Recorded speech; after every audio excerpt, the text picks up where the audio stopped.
for that one. But it was worth it, wasn't it? Says he knows you.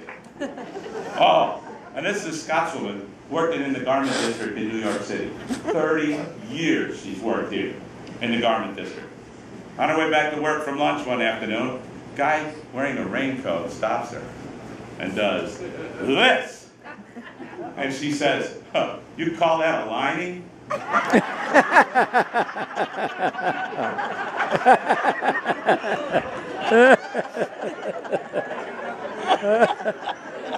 there's going to be explanations of that all night long. What the hell did that mean? How lining? What? Oh, I can't do this one either. Can't do this one. Ah, Jock's nephew came to him with a problem. Have my choice, 2 women, he says. There's a beautiful, penniless young girl whom I love dearly, and a very rich old widow whom I can't stand. Oh, Jock counsels him, follow your heart, lad. Marry the girl you love. Very well, Uncle Jock, said the nephew. That's sound advice. By the way, asked Jock, where does the widow live?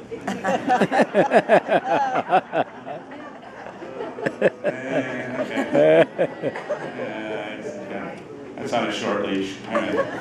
Oh, before I tell you this one, you know that the Scotsman and the Englishman do not exactly get along? Are you aware of this? Yes. There is a feud between the two that goes back literally 1,000 years. Okay? The Scotsmen don't care for the Englishman one bit. And this illustrates it, I think. Scotsman walking through a field sees a man drinking water from a pond with his hand. And a Scotsman shouts out, away you field whore, that's a Ockooshar. Wow. It's Scots. It means don't drink the water, it's full of cow poop. And the man shouts back, I'm English! I'm English! They said, speak English, lad! Speak English, I don't understand you. Scotsman shouts back, use both hands, you'll get more in.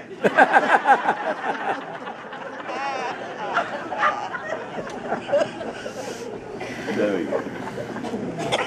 This one got voted down last week.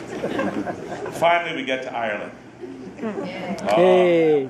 I got to admit, the Irish are a bit dear to me heart, they are. Don't you know? St. Patty's Day be one of the greatest days of the year, every year it is. But we're going to Ireland itself. And there's a Belfast man who's ashamed of his accent, don't you know?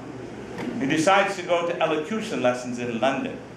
3 years later, speaking perfect BBC English, he decides to return home and celebrate with a drink. He caught the shuttle to Belfast, got a taxi into the city, walks into the first establishment he comes to. I say, old chap, says to the proprietor, perhaps you could furnish me with a large gin and tonic and one of your finest Havana cigars. Bartender says, you're from around these bars, aren't you? Proprietor says, oh, good grief, said the stunned Belfast man. How did you know that? Well, you see, said the proprietor, this is a butcher shop.